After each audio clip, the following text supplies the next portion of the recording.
Hey everyone, thanks again for joining us for our second live stream of the day. I've sort of informally been calling this our utility day. We met with SAWS this morning to talk about the water outage, water shortages following the electric crisis. And this afternoon, we now have CPS Energy officials to talk about the power outages. So I'm just going to do some brief introductions on our side, and then we'll have CPS Energy officials introduce themselves. And from there, we'll get into some questions. So I'm Josh Prodesky. I'm the editorial page editor. We're also joined by Mark Medici, who's the publisher. We have Nancy Pryor Johnson, our newest member of the editorial board. It's only her second day. She's already rocking it. We also have Ricardo Lopez on the editorial board, op-ed and letters editor. Carrie Clack, longtime member of, well, I guess you've only been on the editorial board for what, 15 months, Carrie, but it feels like a long time member because you've been with the paper for so long. Diego Mendoza from the news side. He's not on the editorial board. He's here for news coverage. And so that's our crew. And Melissa, do you want to do introductions on your side? Yes, and thanks for having us. I'm Melissa Sorolla, Senior Director of Communications and Marketing. And for CPS Energy, we have Paula Gold-Williams, our President and CEO, Rudy Garza, our Chief Customer Engagement Officer, and Frank Almaraz, our Chief Power, Sustainability, and Business Development Officer. Great. Paula, we're just going to let you kick it off with an opening statement, and then we'll shift over to questions. So I'm sure you have a statement in mind. Well, I definitely have some points that I want to get out there, and I'm sure there are a wide range of questions. So once again, I want to thank the Express News editorial board for giving us this venue to have a conversation. There have been a lot of discussions, and I've been participating in many of them, but I think anytime that we can have a conversation about what happened, that's the best way to get through this. So I basically always want to start with the fact that, the experience that happened last week was absolutely terrible. And it was an extreme weather event that we had never seen before that lasted longer than we had seen across the entire state. And, I was born and raised here, love it here, raised my children here. Our entire team of 3,100, what I call People First champions, are saddened and terribly sorry for the implications that have happened to our community, the people who we consider our neighbors, families, and friends here. And there's no words, but we can never say enough that we are sorry. Last week we experienced initially started out as a weather event, maybe like many others, but we found out it was not like any other. And before we knew it, San Antonio, Texas was in an extreme reliability crisis. And as we were entering the weekend, we started seeing the price of natural gas go up, which is critical because we use a lot of natural gas in our natural gas system here. We use natural gas in quite a few of the power plants we have. So that was alarming to us. So first thing on Monday, we were already experiencing tremendous outages, not realizing that they were going to get worse. We were taking instructions from ERCOT needing to tell us to shed load. And what shed load means is you got to cut power off in your system. So we moved into an extreme reliability crisis and started experiencing, seeing that we were going into what I was calling at the time an affordability tsunami, this wave of impact that was going to come from the reliability issues. And in fact, what I was concerned about and what our whole team was concerned about and what you're finding utilities talking about constantly is this impact that's out there where now there's a financial crisis across the state. And so, again, we had to buy enough power to try our best to serve the entire community. We did have issues where we had to carve the community up, so to speak, in circuits. They're not fine points down to meters, but they're circuits. So a third of our whole community was on circuits that were critical load, hospitals, security, trying to keep the police and fire going, 911 systems going. So at least those were working. And we tried our best not to touch those. But then we also had about a third of our circuits that what we call high frequency. They're what you need to keep the grid stable in San Antonio, because we're all connected in the state of Texas. The majority of Texas is covered by ERCOT. Any failure inside the grid, San Antonio or any other community, could cause a failure across the whole state. And so we tried our best not to touch those high frequency circuits, but that left about a third of the circuits where we tried our best to rotate those outages. We have had cold weather snaps like this before. The whole state would be looking, I think at the peak of the last one in 2011, about 4,000 megawatts of power where we had to shed load. Under those circumstances, we could shorten the outage time for about 10 to 15 minutes. The rest of the hour, someone would be off, and then we would rotate the outage in that group until there was stabilization in San Antonio and Texas. What we experienced last week, because it was so cold, and when you look at wind chill factors, negative temperatures is what was happening all at once on the state. So there was no relief anywhere for anyone to really fully get up and be able to produce as many megawatts as the state needed. So instead of 4,000 megawatts of capacity across the state, which is typically manageable, the state was looking for 20,000 megawatts. 5 times more than what we had. And what happened, it hit us in the middle of the night, and that's why many people woke up on Monday without power. We can't see, as an operator in the system, we can't see the entire grid. We all have to be connected by a network and what I call an air traffic controller, so to speak, ERCOT. They tell us when the system gets tight. I just heard a bit of information from a report out that ERCOT did today, and they said we were 5 seconds away from losing the entire grid. I haven't studied the report. I need to make sure that that's truly accurate, but even a minute away from losing the entire grid would have been catastrophic. Because it took us a while, it took us days, and many people were out for days. But if that happened, we believe that we would have been out for weeks. The whole state would have been out for weeks, maybe months. At the same time, again, when you're demanding power across the state, then the ability to produce power becomes really a scarcity product. And so what we saw is that fuel costs got astronomically high. We saw numbers we had never seen before.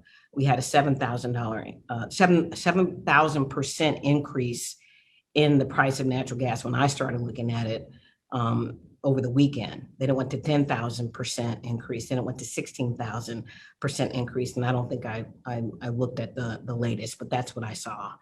And so these are price levels that we had never, ever seen before. And it was shocking to us. At the same time, our goal was to, as CPS Energy workers, to get that power as best we can and work to maintain and keep the grid up. And so it was a really difficult, situation. And now we find ourselves in San Antonio and Texas in this crazy, price to pay for trying to get reliability that really wasn't what our state needed and expected. I want to assure you that our team is working as hard as we can to make sure that we work on getting that price lowered, eliminated if we can. We have engaged, brought on board, and specifically working with already advisors, counselors to help us. We know that we need to get that bill down, but we're looking at resources to help us do that. I have talked about, we have additionally, we're gonna try every avenue we can. We're gonna try federal dollars, state dollars, legislative assistance, and then we do have financial tools that can help us for whatever we end up in the end, if anything. But whatever that is, we can spread that cost. Spreading costs is how we do everything. When you buy a power plant that's $1 billion, the San Antonio community can't pay for that. Even solar farms and wind farms are hundreds of millions of dollars. So what you do is you spread that cost over years, if not decades. That's the normal thing. It's not that we're doing anything unnormal or abnormal. We're trying again to just solve a problem that the entire state has. Ultimately, our objective is to improve our systems and make sure that we can do all we can as an experienced utility here to make our systems more reliable and resilient. And also we're going to focus on what can we do to leverage and reduce costs in the future. Nobody in San Antonio, nobody in Texas, needs any terribly high, outrageous bill, and particularly after a stressful event like this. I know the mayor, the city council, and our board and CAC and every employee is passionate about making sure we're able to prevent any additional pressures on our community. I both basically feel that our perspective is we're going to have to work together. And so we do know that the mayor and council, our board in particular, has also asked us at the same time that we're looking at everything else, the recovery, the cost issues, be open to reviews and that people want to do to look at our performance, what happened during the event, things that we could do better. I want to assure everyone we are absolutely going to cooperate, participate, and contribute to all of those reviews that need to be done. We have to use this as a huge ability to make sure that it doesn't happen again. So every one of our employees is committed to doing that. We will cooperate. I've even been in touch with the head of the committee that the mayor has appointed, Reed Williams. And again, I've assured him that he will completely have all of CPS Energy's cooperation. And we will engage third parties that are knowledgeable about these things and have helped other utilities build better resilience and processes and activities. We will do whatever we need to do at an affordable price to make sure that it doesn't happen again. And I guess the last thing I'll say is, look, I think it may not feel like it, but Texas has created a design in a system to keep prices typically very, very low. I would say 300 days out of the year, prices are really low. When they're not low, it's because there's an extreme weather event.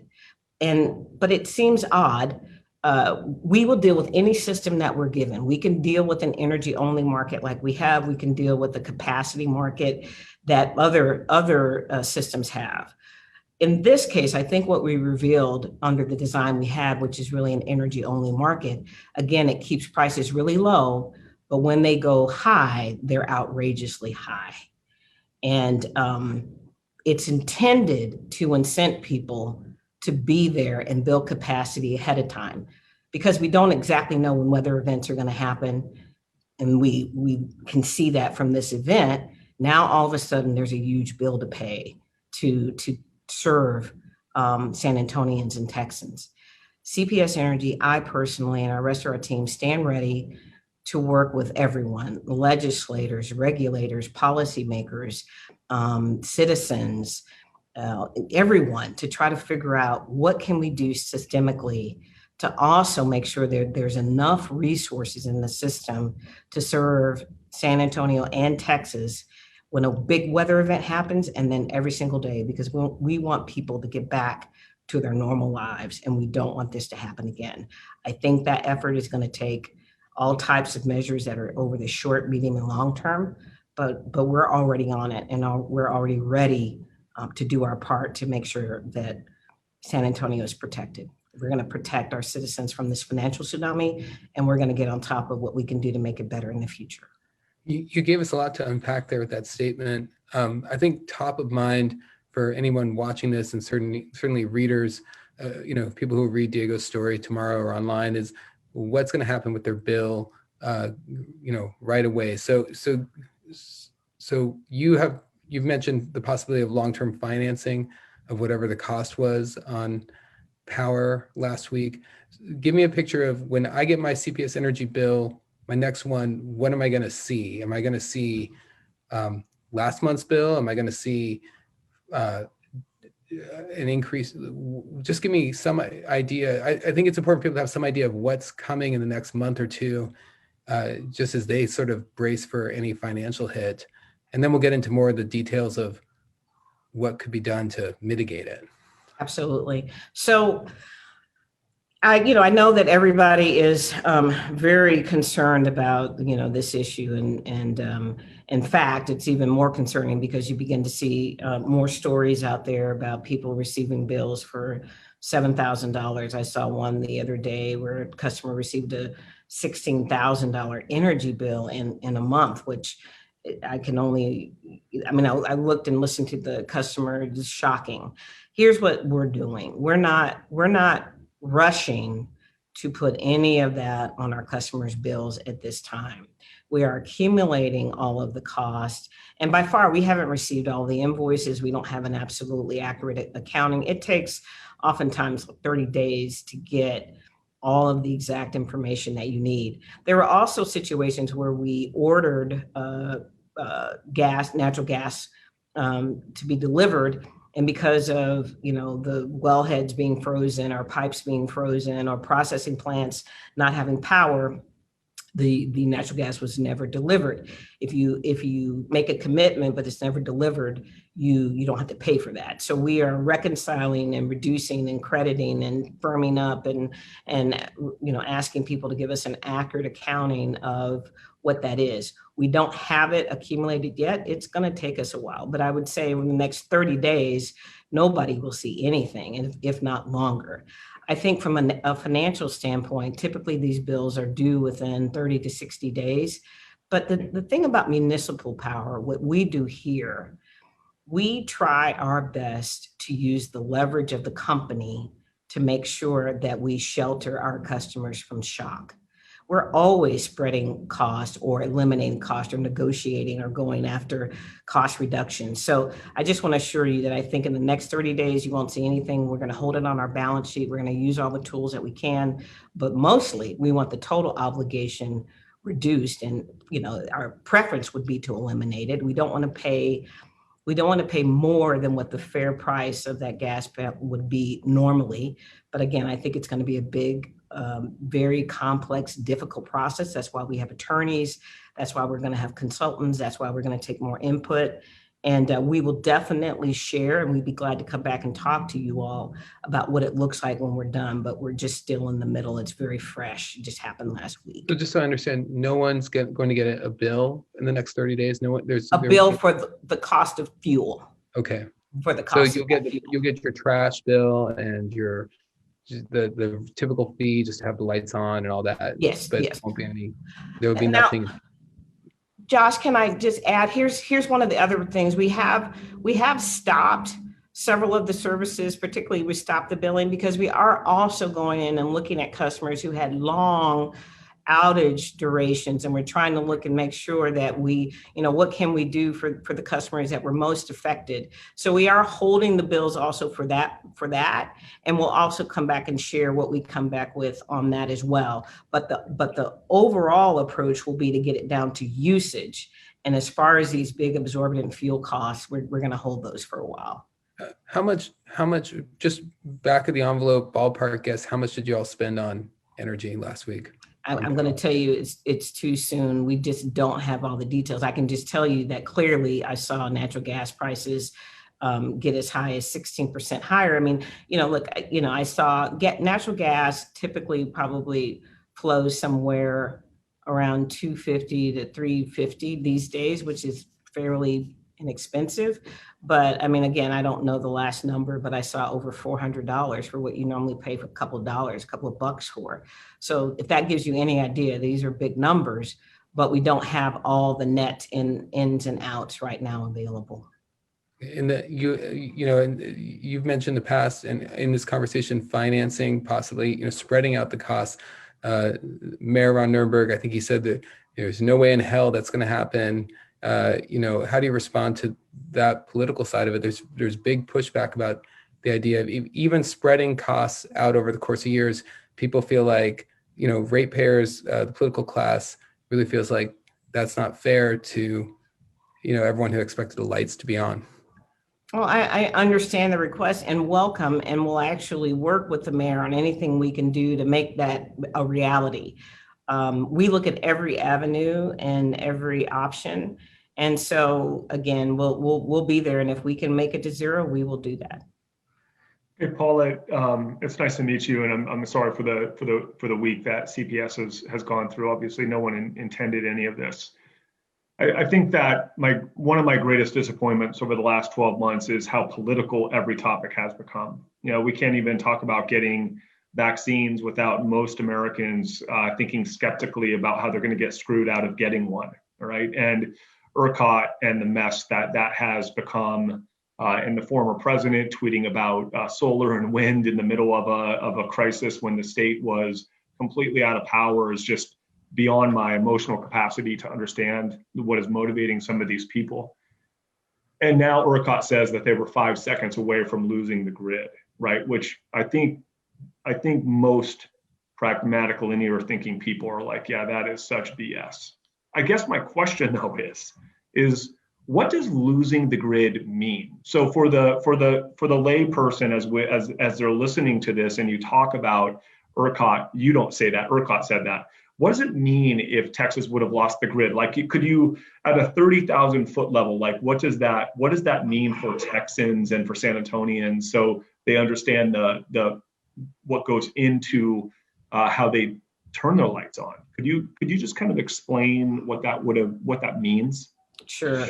I mean, to provide so much power across the state to every home and business that is out there, it's a huge network of energy capacity plants that are producing power constantly, and there are limitations and benefits of every single plant that we have, but it all matters, and Texas has a pretty wide and diverse ability to develop power from very clean sources like solar and wind.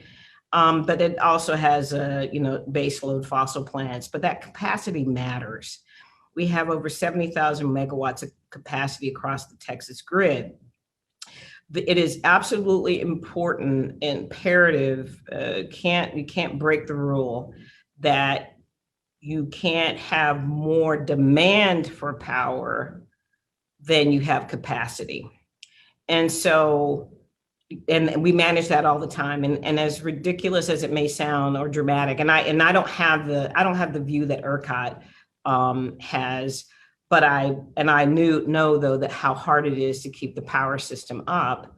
I'm going to tell you that keeping the power system up every day, particularly in the summer, is a tenuous activity where we're constantly trying to make sure that people are conserving. We're sending out conservation messages and really investing a ton in our energy efficiency and conservation measures and everything we can to get people to conserve so that energy demand never exceeds the capacity. Look, there have been other grids that have blacked out. This is not the first one, so it's not an impossibility. And I think, in all due respect, I think we got to be really careful not to assume that was a real possibility. And when the demand for power exceeds the capacity, and of course it would, right? We had negative temperatures in San Antonio, and all the passion that everybody has about their outages is absolutely so real. I mean, they were experiencing blackouts, and not only did that affect water, it affected communications, and communications affects energy, and water affects energy. Then we saw all of this network of things that failed because energy is pushing, not only is energy providing electricity and natural gas, it's pushing pressure through systems. It's creating current, and it's powering devices all the way through. So a blackout would have meant the horrible experience that we had last week would be that even today, when there's no bad weather, people would be blacked out at home. And many, many systems would be hard to restore, particularly the electric power grid. It requires you that you're pushing power consistently through all the time, and that you're maintaining a frequency that makes sure that the whole thing is working. When you disrupt that frequency, then the system crashes, and you got to do a whole lot to bring that system back up, slowly and carefully, so you don't re-trigger. I like to say there's science, but there's also art to the measure. And so that's kind of what it means to have a blackout. Thanks. So timeline wise, ERCOT has said that it came within 5 seconds of the grid going down. When the power went out, I think 1:25 in the morning, 1:30 in the morning, something like that on Monday. When were you all notified by ERCOT to shed load? Within minutes. I mean, everything is done. So, we have an energy marketing operations group that gets the notification, and that happens all across the network. And so as soon as we get it, we don't have any any other time. We have to start shedding load immediately. So you got the notification right then, 1:20 something in the morning or whatever, right? Yeah. And from there you start shedding load. So one of the things that surprised me from our Sunday reporting was lack of communication with both the mayor and with SAWS about shutting down one of the pumping stations. It just surprised me that nobody reached out to the mayor or the county judge or Robert Puente and said, look, we're shedding load, we're having these power outages, and letting them know. It really surprised me that the mayor would be woken up by it because his dog jumped on his head, and that he wasn't woken up by it because someone at CPS Energy had called him or gotten the message to him about what was happening. So can you speak to that lack of communication? Because we focus on all the technical stuff, but which is super important, but it seems like the communication needs to be addressed for future emergency situations, right? Right. Look, I absolutely believe that there are huge opportunities for us in our communication. I mean, right now we have I'll talk about the mayor because that's very important, but we probably have over 600,000 phone numbers in our database, but they're not necessarily connected to a great communication system. Some of those numbers are probably not even fresh. So I think that's going to be one of the areas where we're going to have a lot of opportunity to do that. What we triggered in automatically was, again, all of the things that have to happen to shed load, and we focused technically. We also focused on notifying the media and trying to get the communications going. We were trying to also figure out how bad this was, how long it would last. There were a lot of people going. I did get off a communication in the middle of the night to our board. That said, even if in the particular issue of shedding the load, because we want to make sure that there's not a blackout, there's no control. San Antonio doesn't have any control not to shed load. I mean, once you're an operator, you have to do it there and then. And again, I still believe that it's a great opportunity for us to improve our communication system and really forewarn people and really go into levels of alert that we could have triggered. In hindsight, we see that we could have triggered. And so I just think that's a great opportunity. As far as the particular water issues, so water pumps are all over San Antonio. And I think we have a very good opportunity as well to work with SAWS to go back and recheck so we know their most critical pumping stations and validate. They indicate that they had a unit on their most critical, but it wasn't on our most critical list. So we did have, again, anything that was on our most critical list, and they're primarily tied to, again, the hospitals and the security. And we do recognize that there are quite a few instances where there's huge water pumps in that group. And then there's the water pumps in the high frequency, and then there's water pumps that are in neither one of those groups. So once we realized that we were causing, issues to the water system and vice versa, there was a tremendous amount of communication between Robert and my teams trying to solve those issues. And I think we have to do a lot of work that would put us to prevent quite a few of the issues, but we probably couldn't still protect the whole water system because, again, where they are currently and what systems we have to find how to cut them off. So quite a bit of work I think we have to do there.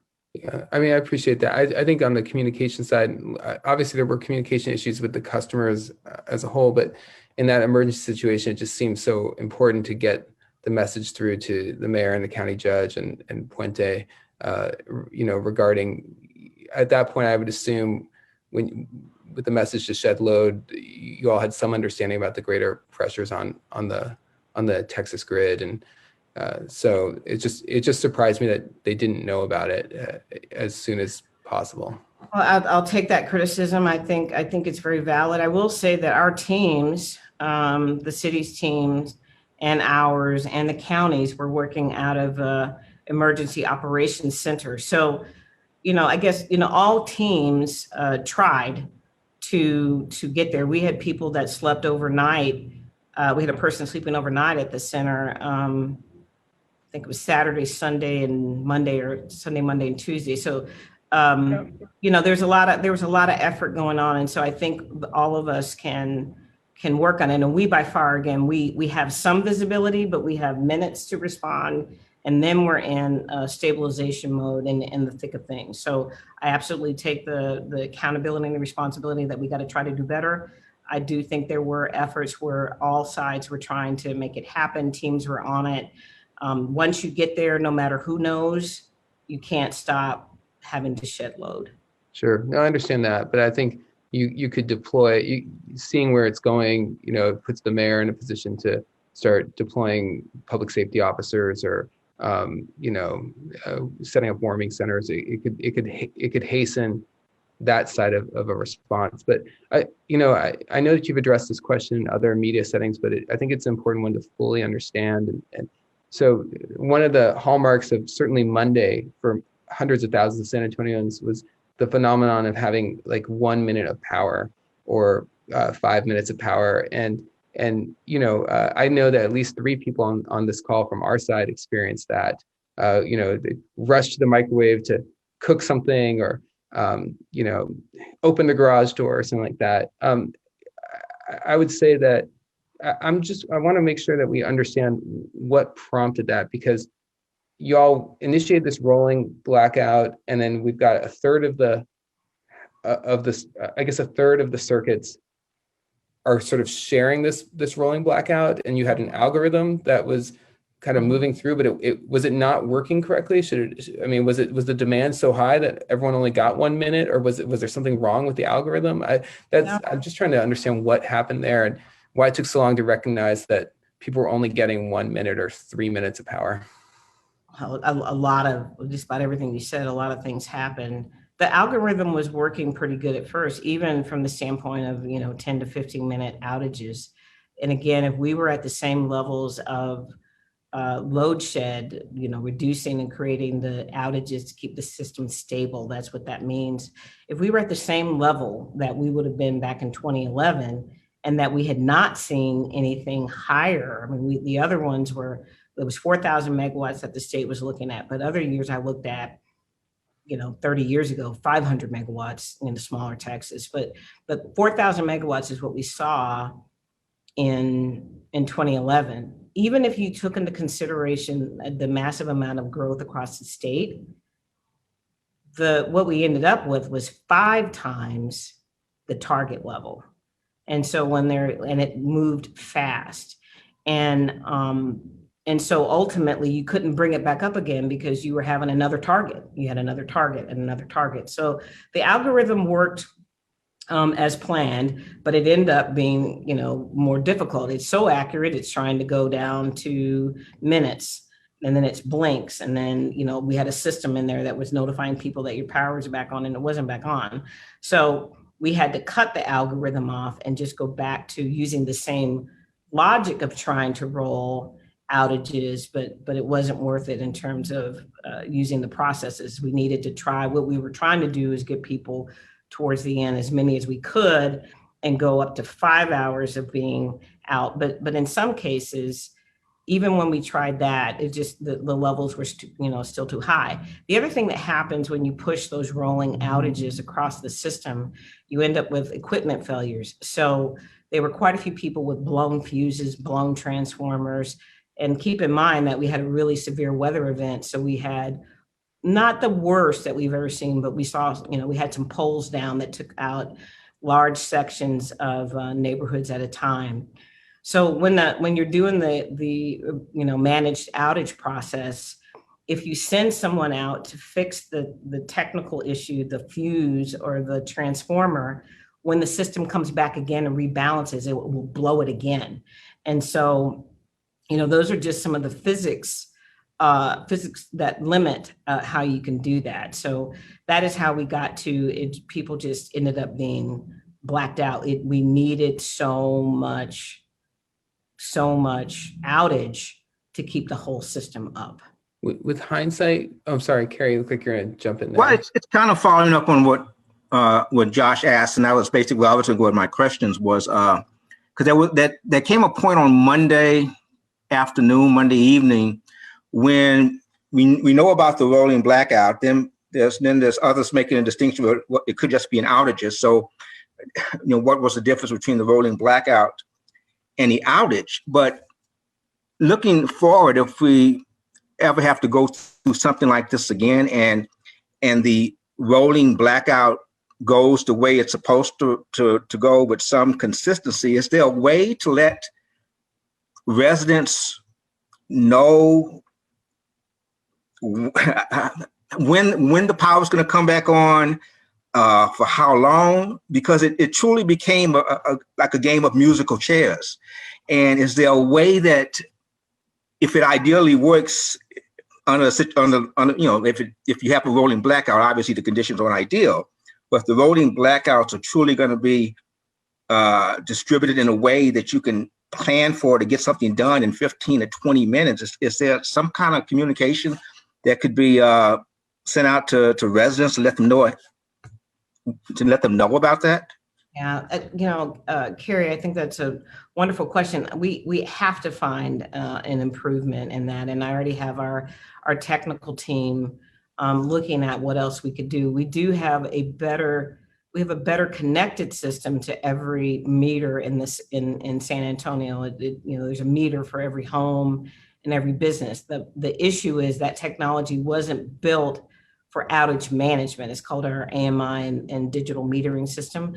But we're looking at that, and we're looking at other things where we can manage the outages better, have more predictability, and also be able to try to give people more communication. We're going to have to augment that with some better communication systems than we currently have. So there's some things that we have to do there. I also believe that we need to be raise and create alert systems for the community, so that it should be clear that we're entering an orange status, and it could go red. And we stand ready to work with all of the city leaders to try to figure out how to do that, because we just didn't have the protocols established so that people could think about those things. Now, there have been many, every summer, just for context, every single summer, all year long, all summer long, and our summer season is June, July, August, and September. All operators are, really working this outage issue, because usually the demand is the highest in the summer, bar none. Usually even the winter peak is a fraction of the summer peak. So we typically have been able to manage this and to put it in the background and not make it a big issue for customers to worry about. But obviously what this event has told us is that we're going to have to really be a lot more engaging with the public about how difficult this is and what it takes. It takes a ton of conservation. And just for clarity, if we hadn't, as an example, just for context, if we hadn't reduced the outage to the levels we needed to, by far, we never want to do that again. The winter peak would have exceeded anything we had ever seen in the summer. It blew our minds. Normally, we're managing all year long for the summer peak, and then we take plants offline, we do fine tuning, it's not that much of a demand, but this peak was difficult. It's going to be hard for every utility to manage the winter peak and the summer peak. That said, we really have to do a whole lot more in conversation about conservation. We had an issue here at CPS Energy. We have our building here, and it's well lit up. We were so busy looking at the outage management and trying to figure out how to keep vaccines cooled and all of these things, and then getting power to the warming stations that you mentioned earlier. We just had our heads down, and we looked up and our lights were on. So we closed the offices here, only left it on floors that there were people. We sent everybody home. We worked in a distributed manner so that we could let that power go. We shut it down in our parking garage, and we wanted that power to go to residents. And we also started talking to the businesses downtown, to the school districts. I just think we have to have a whole lot more education, and at the same time, we're going to invest more in our systems. And the last thing I would say is there's this, the focus on distributed generation, the ability for people to put resiliency products and things on their home. Normally it's in the mode of like solar systems. I think, in some cases people would, put battery systems on their home, but there's also, other types of backup power systems. The issue is this was a long period of time. And so most backup systems couldn't have handled being on its own out of the grid. But if we all work together and try to be strategic about how we architect our communication and our systems and our knowledge and our focus on conservation to help everyone, I think that would be huge. We have a huge responsibility to drive that, to improve our systems and communication. It's going to take a whole lot of work in San Antonio and across the state, though, to really make it effective. Is it at all, earlier you'd mentioned basically 2/3 of the CPS Energy network were basically off limits for the rolling outages, more or less. Is there a way to, are you all going to study about how to spread should we need rolling blackouts again in the future? Absolutely. How to spread that pain and suffering around? And yep. So yes, that's going to be studied. I think, I guess another question I have about the rolling blackouts is, with hindsight, instead of going, would it have been possible to have power shut down for people for 4 hours instead of 5 or 10 or 15 minutes on an hour? Could you shut it down for 4 hours, turn it on for 2 or 3 hours? Could you manage a blackout that way? And is that possible? Would that have met the demand to have better provided some kind of stability for people in their homes? Well, in some cases, I would say just in general, the way we're set up now, no, just because it was so extreme. When you're looking for 5 times what you've ever seen before, it means you haven't, as a state, re-architectured a lot of things that we wouldn't normally do. So under the current tools that we have, the current system setup, the current configuration, San Antonio grows organically. We don't tell people don't move on this side of the street because that's where this circuit is tied to the other thing. People shouldn't have to worry about that. But we're going to have to go back in the entire system and look at that architecture and look at how we can optimize the systems we have and improve them to make it happen. But I would tell you in this instance, no, because the target was so big. You couldn't move it unless we, so here we get the question, rightly so, why would you ever take a water pump down and we touch maybe one major water pump that is particularly the highlight of the question. And so then you end up with those issues, or then you end up with a hospital, and not every hospital has the backup systems that they need, particularly during the pandemic where you have many more people in the hospital. So we're just going to have a really thorough review and try to take the people who can, there was a ton of focus and pressure on one group of people.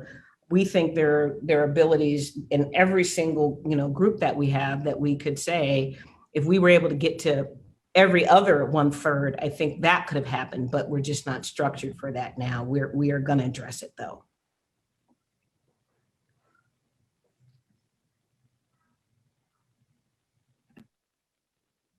I guess, I'll just ask a question real quick for you, Paula. Just kind of want to understand the sort of source of the expense a little bit better. So, I guess, can you just give kind of a basic, explanation of the natural gas procurement process and, why CPS had to go, buy gas on the spot market last week? Does CPS, typically contract long-term for natural gas, to receive natural gas to sort of protect against the price volatility we saw last week? And, if you all do have those contracts, was it just that, they did not provide the adequate supply of gas to meet, sort of extreme demand? Always a great question, Diego. So let me try to break it down a bit.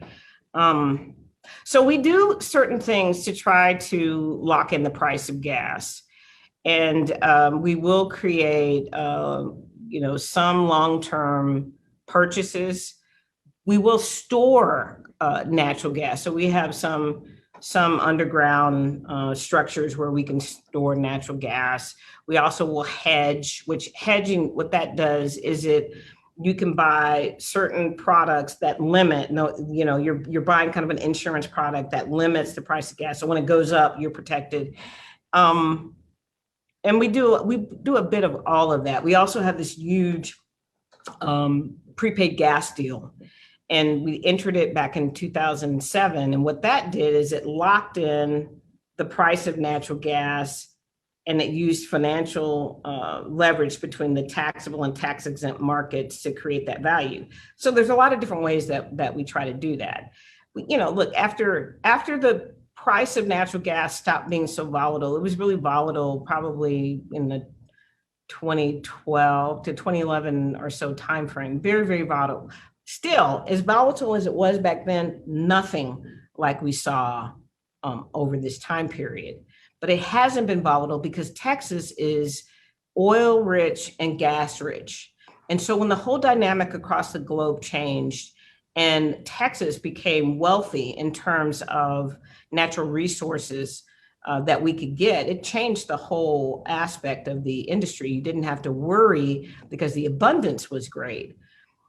That abundance was like, and this isn't the best analogy, but here's a better one. So at the time, you have enough mass for workers at hospitals, healthcare workers, to have enough mass. But then you end up in a crisis and they don't have enough.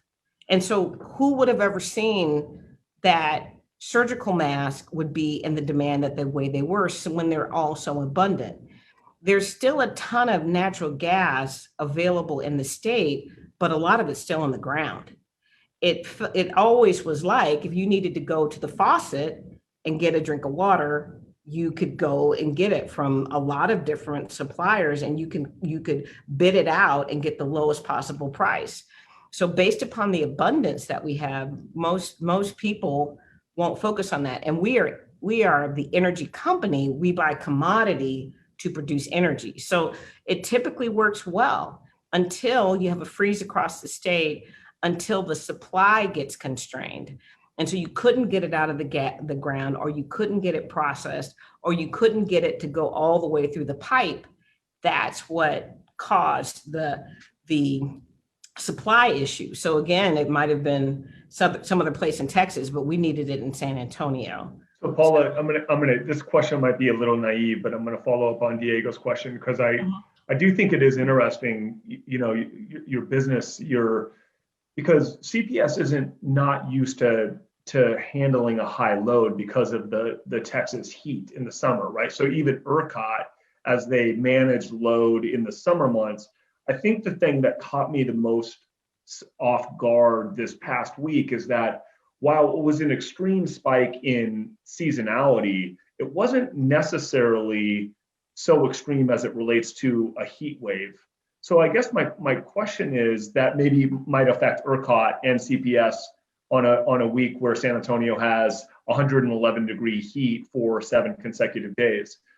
So my question is that what was different in your process for how you would handle load over a 7-day stretch in the summer versus how you managed it in this past week? Like, what are I guess I'm asking the fundamental differences in how you get to power.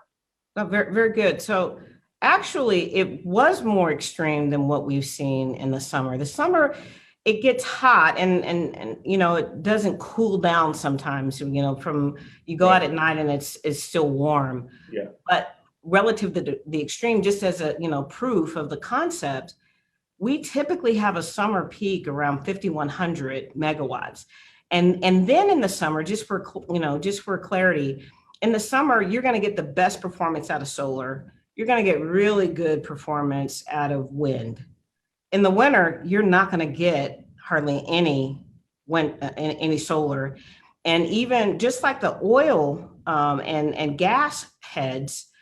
The wind farms froze. Now, look, when I say that, people think I'm bashing the renewables. I'm just saying that matter of fact, every single, energy technology we had, there was some problem associated with the winter. The winter was harder and it was more sustained. If we had one day, we would have been good, but we went from ice to snow and it was always cold, to, just continuous cold, to more ice and more snow.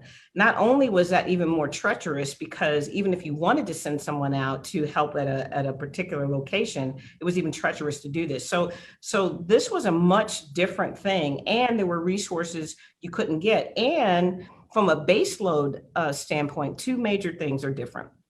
So from a gas and coal perspective, let's focus on that, and even nuclear. In Texas, we design plants to take heat off. Plants get extremely hot. We'll take, be glad to take anybody on a special tour who wants to see one. And you go in the middle of August, you're just wet trying to go through the plant. And so we open things up to allow exhaust to happen, water to come in to cool. In the north, they winterize their plants. And so they're trying to keep heat in, and you'll find a lot of their structures are encased in even buildings. And so weatherization for them is just, back of the hand. They do it all the time, back in the, a normal process.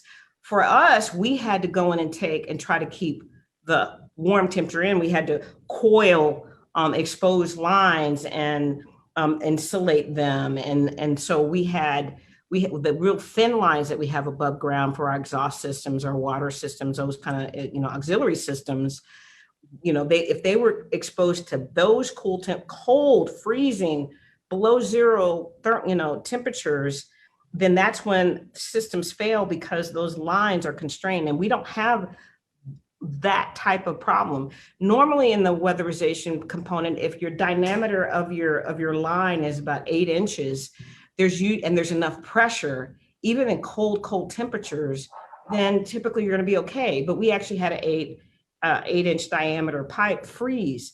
So again, this was when it happened, and it happened across the state, and it sustained and stayed a long time. It was very different for us. Now we're going to have to rethink about how do we insulate more, insulate better, build housings. There's a cost of infrastructure. There's a cost of resiliency that we have to do that we haven't had to do before. Now, when we do that, then that means that the Texas market is probably going to do it all together. That's a cost that somebody would say it's a 100-year event, which I think under new climate, revelations like this one, that we know that climate is real. I think we have to assume it's not going to be a 100-year event, but that will increase the cost of power across the board for the across the ERCOT market. So it was very different. I really appreciate the answer. I think you did a really good job explaining that. I've seen so much, and we've even written where, we're trying to compare Texas to Norway, and that the renewable thing is a joke. But the way you explained it around weatherization, I think is very complete. I appreciate the answer. You're welcome. Great question. Well, before this the storm hit, CPS Energy had released a report outlining a plan to possibly retire the spruce coal units or repurpose spruce 2 to natural gas. And there are, I think, 5 older natural gas plants to retire. Does this event change those plans? Does anything change with that in terms of power availability? And Josh, that's again, you all study this stuff, so I mean, probably one of the most important questions that could be asked. In my opinion, I would tell you, we need all the solutions on the table. I get often criticized because people believe that I don't believe in solar energy. I absolutely believe in solar energy. I believe you got to bundle it with something else, and I think this event proved that you can't run the system today. You couldn't run all of San Antonio with renewables and batteries. I mean, even if you could, the cost of the batteries that you have to, what I call, rack them and stack them, it's not going to be cheap. I mean, even if the price comes down, the volume of what you need to maintain the community is huge. So all that said, that's not bad. That's just a reality. I think we need to have the same conversation. Is there a way for us to decarbonize and decarbonize faster? Closing Spruce 1 and 2, maybe that's still the best thing that we could do immediately, but the cost of replacing that power and what do we replace it with and at what cost is a conversation. I think we can have a conversation. I've always said that this is about affordability and reliability. Yes, it's about the environment. Yes, it's about security, safety, and resilience. But to make the decisions that are long-term, because these assets are not, it's not an Uberized economy. You don't just like build a plant and throw it away or have a ride and you're done. You're making an investment in something that you're going to get value at, for years. So just like your home, you don't buy a home and throw it away. You want to make sure that that thing works for you the best you can. So I actually think that we are not off track talking about the flexible path resource plan. I just think that now we can have a better conversation that keep it in balance, remain San Antonio, and I believe Texas should stay diversified. And I think we should find smart ways to decarbonize. I think the other thing I will always tell people, velocity matters. So as much as we want to get something done, if we're not careful and we don't watch every single step and be very thoughtful about the implication, we could expose ourselves to more risk if we're just not thoughtful. That doesn't mean that we won't do renewables. We're going to do more renewables. We're going to do more solar and wind because you get the benefits of it's inexpensive when you need it in the summer because summer peaks. I mean, I think we're having a conversation about should we be looking at summer peaks harder? And in that case, you need more solar and you need more wind. But diversification is important. And people, as passionate as they may be, who believe that you can find 1, 2, and even 3 solutions and be done. I want to have a conversation with them, and I want to let's talk about that, and let's talk about the implications, and let's just take every step together as a community to be thoughtful because the unintended consequence of everything comes back on you. And I just think that we're as a community, we could make better decisions together as long as we know what those risks are. I think conservation will make a big difference, better communication, better preparedness. That'll take some pressure off. But the resource plan needs to be a really constructive conversation across the entire community, I want to hear from as many customers as I can. Did the spruce units go down last week? One did, and it was. We had I think on that one, I think it was an exhaust system relative to the environmental scrubbers and system that we had on it.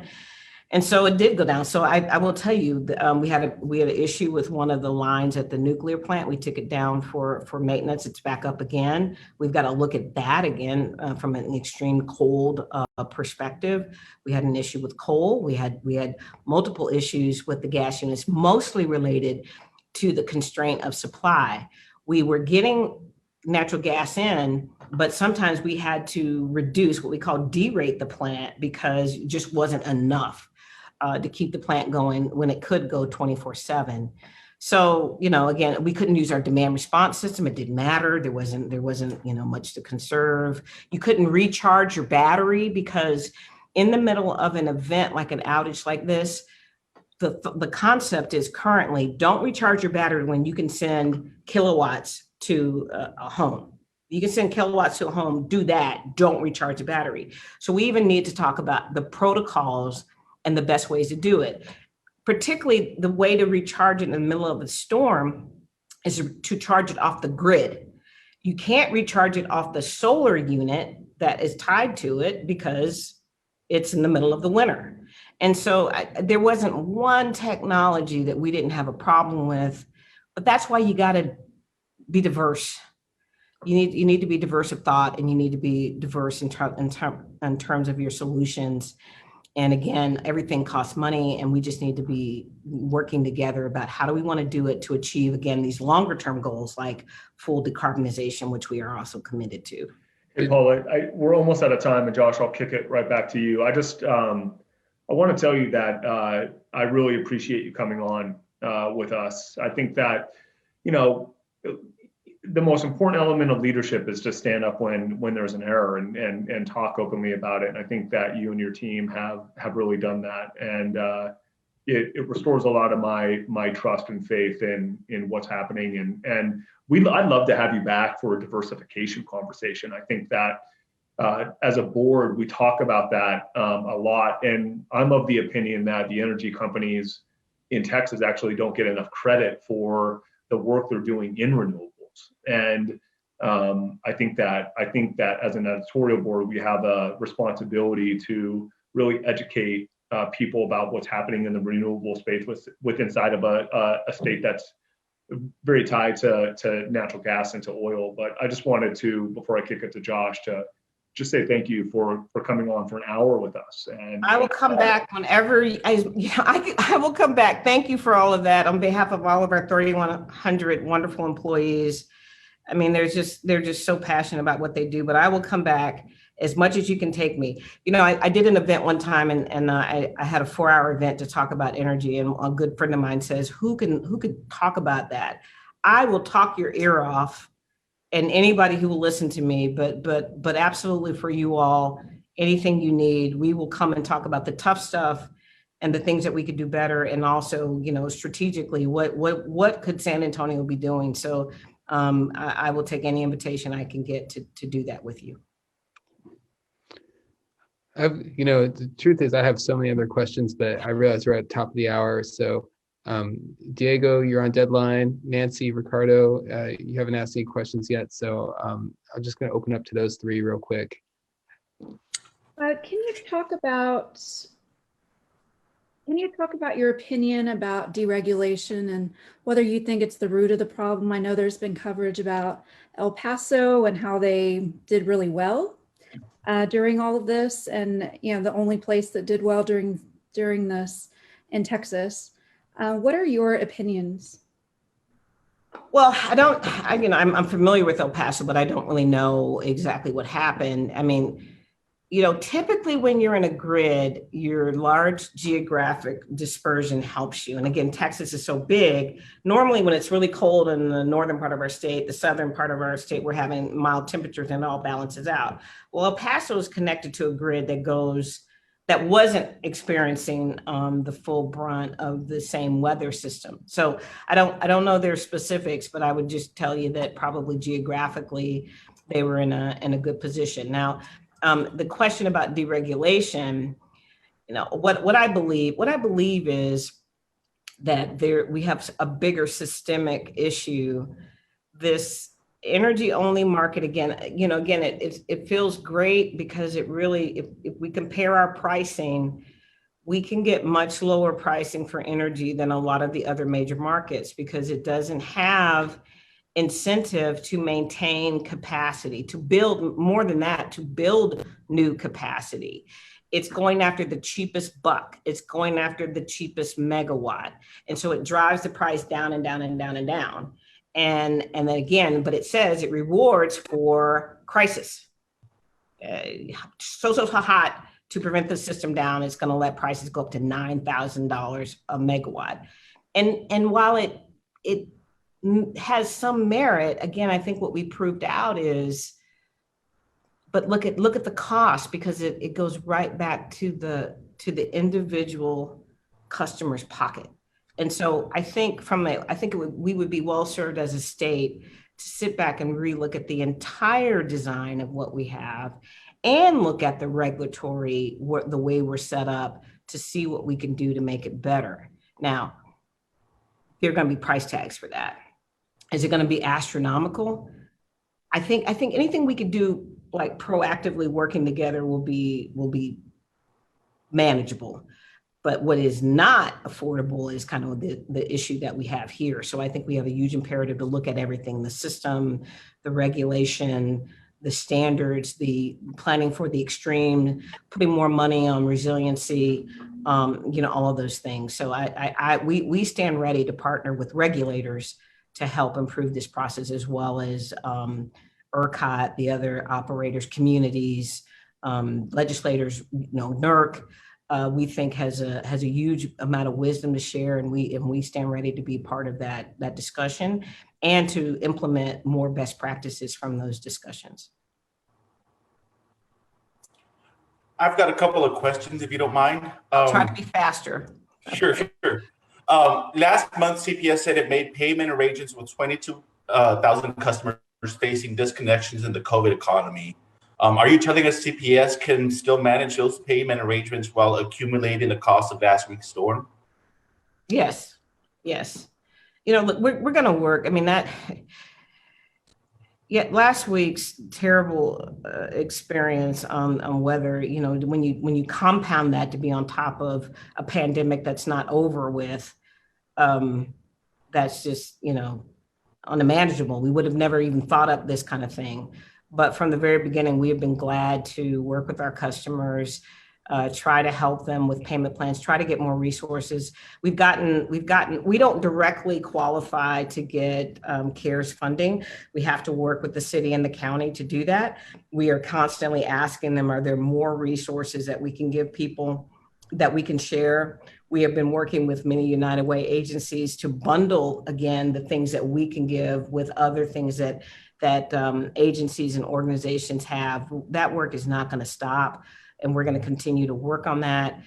We haven't done a disconnect in, it'll be a year in the middle of March, but it still isn't time yet to start those disconnects because there's just too much challenge and suffering in our community, and the vaccine is started, but that even got hampered by the weather event. So we don't have an ETA. All we know is that we're putting our customers first. We will continue to call our customers and ask how we can be helpful. Our people will look up information online. They'll connect them with other agencies. They'll help them look at all the programs that we have. Our people are passionate to do that. That's not going to stop. We're going to keep doing it. I mean, we believe that when San Antonio gets back on its feet, and now there's one more thing to get back on our feet from, then we'll be fine. But the first thing is to get San Antonio back on its feet. Well, that leads to my next question, which was when you wrote for our opinion section last month, you said that a rate increase appears inevitable for 2021. Is that still the case after last week, or would that be postponed? Every year, we do our best to prevent having one. And when we have all the resources that we would normally have, including the ability to sell excess power into the grid and everything is going well, we've been successful. And so now it's been, over the last 11 years, we've only had one rate increase, and that one was 7 years ago.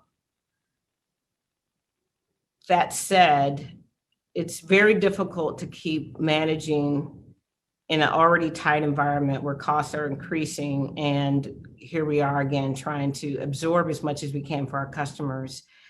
I would tell you that I still believe a rate increase is theoretically needed, but I think it's too premature because we're trying to figure out how to just get through this issue. I will assure you, just like we're trying to reduce the cost and the issues that came from these large bills for natural gas, our team continually looks for anything we can do to save money. So if there's a way to avoid it, we will. But at some point in time, to make sure that we can continue to serve this community, it will be evident. So I would just tell you right now, we're just trying to restabilize, and I don't have an exact forecast. This was going to be a tough year without these issues. But again, we're going to put our customers first and just see how we can manage. I'm really not sure yet, but that's why we're taking as much time as we can to evaluate what challenges we have to do. The soon as we do know that, I'll come back and talk about that as well. Hey, Paul, I just have one more quick question. Now in terms of the 500 megawatts of firming capacity that you all are sort of trying to manage with the Flex Power Bundle RFP, I'm just wondering, is it sort of, you all are really proposing some very cutting edge technology, storage technology, underground pumped hydro, hydrogen, different sort of really cutting edge technologies. Does this winter event, sort of throw out the possibility of CPS investing in the, sort of novel technology as opposed to, more traditional baseload generation like natural gas? No, I think we owe it to ourselves as a community to look at the new technologies, we're not going to change because we have to put more money in incenting that type of development. I mean, look, I personally believe that every single industry has a pathway to decarbonization. Oftentimes the oil and gas industry is villainized for what they do today. They have a pathway to decarbonize what they're doing. The agricultural industry has to think about how to decarbonize what it does. The transportation industry has to look about decarbonizing and still appealing to the average citizen to buy electric vehicles and those kind of things. And the ability for us to eventually have huge bucket trucks and huge industrial trucks that are electrical, it's going to take time. And so, but the only way to do that is to also incent people to make those investments. We will continue to look at every type of new technology there is. We will compare it to the price and value associated with traditional fuels. And right now, I would say that, I think there's probably a blend. I mean, I think there is some likelihood that it could all be new technology, but there also is some possibility that it could be a blend. And again, the more that we can keep doing it. And after the Flex Power Bundle, there'll be a Flex Power Bundle 2.0, a Flex Power Bundle 3.0. There's just going to be more things because, as Josh indicated, and you all are familiar with, those gas steam units are going to have to come offline for multiple reasons. The coal units may have to come online. And so we just think that we have to keep looking at this innovation piece and finding a way to put money and resource there. Now, we will talk to the community about it. The question will be, at this point in time, how much of a premium might the community want to pay for new technologies that could be effective, but maybe a bit more expensive? It used to be that people thought solar was the most expensive, crazy product out there. And now it's one of the cheapest, but that's because we increased the volume across the globe. And so we believe in that evolution, and we're going to stay committed to it. I just have a couple other questions for you if you have a few more minutes. Okay. So when you talk about CPS Energy is shedding load, that's energy being sent to the grid, right? No, it's just energy that's not being used, just powered down. Okay, that was my first question, just to make sure. That's my English major right there, just making sure I understand that dynamic. All kinds of crazy terms, but that's what that is. So, I mean, you all also, I mean, did you all sell any energy at this time? During the outage, did you sell any energy to the grid? Let me explain how we do it. So, as a municipal, the city of San Antonio, all the citizens own these assets. And as a municipal, we have decided as a community many years before I got there that not only did we want to own our generation, but we wanted to have our own energy company, i.e. that's who CPS Energy, what we are today. This is San Antonio's generation portfolio. Sometimes we manage most of it, but we also do some PPAs on the renewables so that the community can get the benefit of the tax exempt financing that we can't qualify, that a partner can. But all of it is access for us to utilize. The first thing we do when we generate power is we match the load, the demand here, and then we sell anything that is excess. So a good portion of the event, because we had other challenges with every single technology, again, we only had a limit of as much generation as we could get out of San Antonio, but that was happening across the state. There was only a limit. And so everybody pushed load down, demand down, which just means that you just don't send those electrons anywhere. When we were starting to levelize and getting better coming out of it, and at certain times we could produce maybe a bit more than San Antonio needed.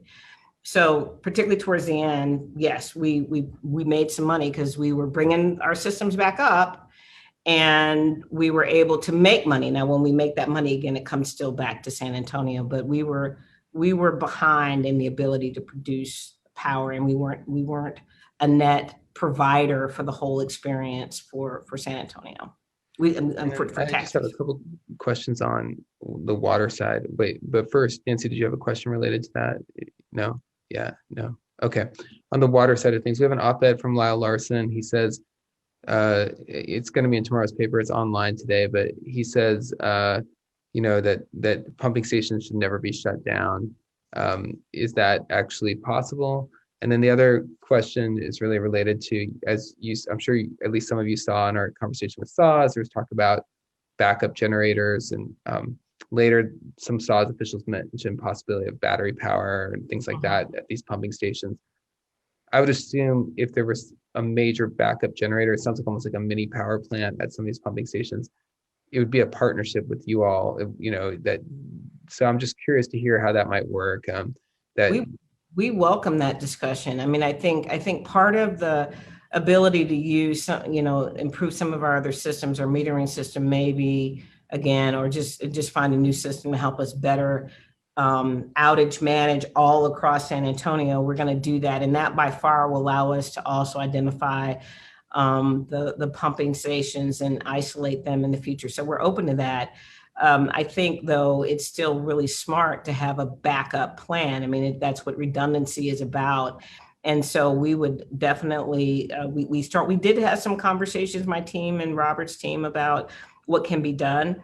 I think I've heard Steve Klaus from SAWS say, before this event, the reliability and uptime for all of their infrastructure has been great. But now we got to plan for what was the unimaginable. And I just think it's important for us to partner, and we will help them think about the best ways to provide backup power to what they do, and then also look at new technology for them and with them. We're glad to be helpful. Right. I think we'll wrap there. Thanks for taking our questions and meeting with us. I'm sure we'll have plenty of opportunities to follow up, as we evaluate the response to the storm and look at what happens with spruce. And as Ricardo alluded to, maybe if you all do go forward with rate increases, you said use the word theoretical, so it makes me think that might not be happening this year. But we'll cross that bridge when we get. Yeah. Thanks for meeting with us, Paula. Sure, but for sure, yes, I will come back as you all would desire and ask me. I will make time. These are great conversations. Thanks to all your viewers that joined us today, and again, anything that we could do to help clarify and get better, we're absolutely open and willing to do. Thank you.